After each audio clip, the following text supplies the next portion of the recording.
ভাতের সাথে আমরা অনেক সময় এগ মশালা, এগ কারি, ডিমের ঝোল খেয়ে থাকি। কিন্তু মাত্র ২টি ডিম দিয়ে যে এত সুন্দর রেসিপি তৈরি হয়, না দেখলে বিশ্বাসই হবে না। এই রেসিপি গরম ভাতের সাথে একদম দুর্দান্ত লাগবে খেতে। মাত্র ২টি ডিম দিয়ে আমরা খুব সহজেই বানিয়ে ফেলতে পারবো ডিম আলুর ঝোল বা ডিম আলুর চচ্চড়ি। দেখে নাও তাহলে আজকের রেসিপি। ভিডিও শুরু করার আগে একটাই রিকোয়েস্ট, যদি চ্যানেলটিকে সাবস্ক্রাইব না করে থাকো তাহলে সাবস্ক্রাইব করে দিও। আর পাশে থাকা বেল আইকনটাকে প্রেস করতে একদমই ভুলো না, সময় মতো নোটিফিকেশন পাওয়ার জন্য। আর যদি ফেসবুক থেকে দেখো তাহলে অবশ্যই পেজটাকে ফলো করে দিও। চলো তাহলে ভিডিওটা এবার শুরু করা যাক। তো এখানে আমি 2টো ডিম নিয়েছি, তারপর দিয়ে দিব হচ্ছে পেঁয়াজ। আমি এখানে একটা বড় সাইজের পেঁয়াজ নিয়েছিলাম, সেটা দিয়ে দিলাম। আর দিয়ে দিব হচ্ছে 3টে কাঁচা লঙ্কা কুচি, একটু ধনে পাতা, আর বড় চা চামচের 3 চা চামচ বেসন। তারপর দিয়ে দিব হচ্ছে পরিমাণ মতো নুন, একটু লঙ্কা গুঁড়ো, জিরে গুঁড়ো, ধনে গুঁড়ো আর হলুদ গুঁড়ো দিয়ে খুব ভালোভাবে মিক্স করে নেব। খুব ভালোভাবে মেখে নেওয়ার পর সাথে সাথে ভেজে নেব। এদিকে কড়াই তেল গরম হয়ে এসছে, এবার এক এক করে ছেড়ে দেবো। যেমন করে পকোড়া ভাজি সেরকম করে ভেজে নেব। খুব বেশি দেবো না, 3-4টে করে দেবো, দিয়ে খুব ভালো করে ভেজে নেব। এই রেসিপি থাকলে গরম ভাতের সাথে একদম জমে যাবে আর দুর্দান্ত লাগে খেতে। তোমরা অবশ্যই এরকম করে ট্রাই করে দেখবে। অনেকেই হয়তো খেয়েছো, অনেকে আবার অনেকের কাছে নতুন হতে পারে, তো অবশ্যই তোমরা ট্রাই করে দেখবে, দুর্দান্ত লাগবে খেতে। ডিমের ঝোল, এগ মশলা এগুলো তো প্রায় সময়ই খাওয়া হয়। এগুলো খেয়ে একঘেয়েমি হয়ে যায়, তখন ভাবি একটু নতুন কিছু খেতে। তখন এইগুলো রেসিপি থাকলে গরম ভাতের সাথে জমে যাবে আর এক থালা ভাত একেবারে নিমেষের মধ্যে শেষ হয়ে যাবে। তো যেদিন মাছ মাংস না হলে এরকম করে যদি আমরা এই রেসিপিটা বানিয়ে ফেলি তাহলে ছোট থেকে বড় সবাই খুব পছন্দ করবে। তো এরকম একটা কাঁটা চামচ নিয়ে উল্টে পাল্টে 2 পিঠ ভেজে নেব। তো খুব ভালোভাবে ভাজা হয়ে গেছে, এবার তুলে নেব। সত্যি কথা বলতে ডিমের এই রেসিপিটি থাকলে আর কিছু লাগবে না। তো তোমরা অবশ্যই এরকম করে একবার ট্রাই করে দেখবে। অনেক সময় তো ডিমের ঝোল এইগুলো তো প্রায়ই খাওয়া হয়। এইগুলো ইউনিক রেসিপি, অবশ্যই ট্রাই করে দেখবে। বড় থেকে বাচ্চা সবাই খুব পছন্দ করবে। তো এরকম করে সবগুলো এবার ভেজে নিব।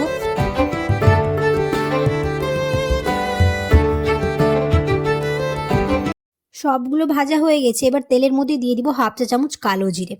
এবার দিয়ে দিব হচ্ছে পেঁয়াজ। এখানে আমি একটা পেঁয়াজ নিয়েছি, পেঁয়াজটাকে কুচি করে কেটে রেখেছিলাম, সেটাই দিয়ে দিলাম। দিয়ে খুব ভালো করে 1 থেকে 2 মিনিট কুক করে নেব।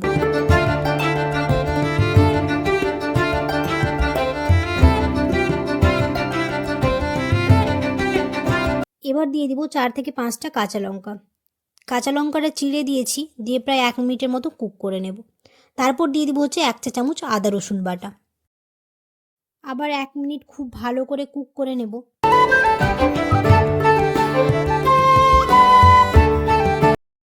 এবার এখানে দিয়ে দিব হচ্ছে কেটে রাখা আলুগুলো। আর চচ্চড়ির আলু এরকম করেই কাটলে বেশি ভালো লাগবে, তো এরকম ছোট ছোট করে কেটে নিয়েছি। এবার আলুগুলো দিয়ে দেব। আলুগুলো দেওয়ার পর খুব ভালো করে পেঁয়াজগুলোর সাথে মিক্স করে নেব।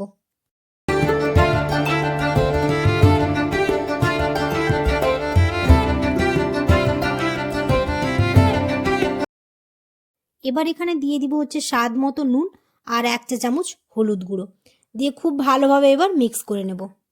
সব কিছু দিয়ে খুব ভালোভাবে প্রায় 1 থেকে 2 মিনিট কুক করে নেব।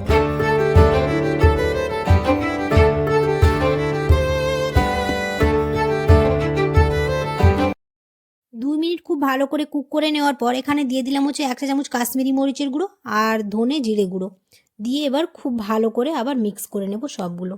দিয়ে এটা 2 থেকে 3 মিনিট খুব ভালো করে কষিয়ে নেব। আর সবজি যত কষাবো তার স্বাদটা আরও দ্বিগুণ হয়ে যাবে। তো খুব ভালো করে এখানে কষানো হয়ে গেছে। এবার এখানে দিয়ে দিব হচ্ছে পরিমাণ অনুযায়ী জল। জল দিয়ে ঢাকনা চাপা দিয়ে খুব ভালো করে এটাকে কুক করে নেব, যাতে আলুগুলো সেদ্ধ হয়ে যায়।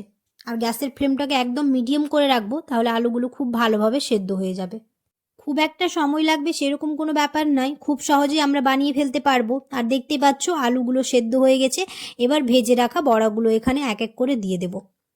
তোমরা খুব সহজেই বানিয়ে ফেলতে পারবে। ডিমের একঘেয়েমি ঝোল না খেয়ে এরকম করে খুব সহজে তোমরা বাড়িতে বানিয়ে ফেলতে পারবে, তাহলে সবাই খুব পছন্দ করবে। তো এবার এই বড়াগুলো দেওয়ার পর প্রায় 1 থেকে 2 মিনিট ফুটিয়ে নেব, তাহলে বড়ার মধ্যে ঝোলগুলো চলে যাবে আর একটু বড়াটা নরম হবে, তাহলে হয়ে যাবে আমাদের রেডি ডিম আলুর চচ্চড়ি।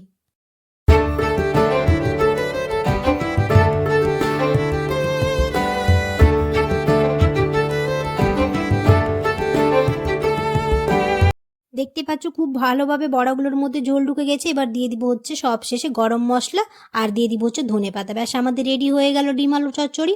কেমন হয়েছে তোমরা কমেন্টে জানাতে ভুলো না। যদি ভালো লেগে থাকে তাহলে অবশ্যই একটা লাইক করে দিও। চলো তাহলে ভিডিওটা আজ আমি এখানে শেষ করছি। দেখা হবে খুব শিগগিরই পরের একটি নতুন রেসিপিতে। সবাই খুব ভালো থাকবে, সুস্থ থাকবে, সাবধানে থাকবে। আল্লাহ হাফেজ। আর দেখতেই পাচ্ছ কতটা টেম্পটিং লাগছে, গরম ভাতের সাথে এরকম রেসিপি থাকলে একদম জমে যাবে। তোমরা অবশ্যই একবার ট্রাই করে দেখবে।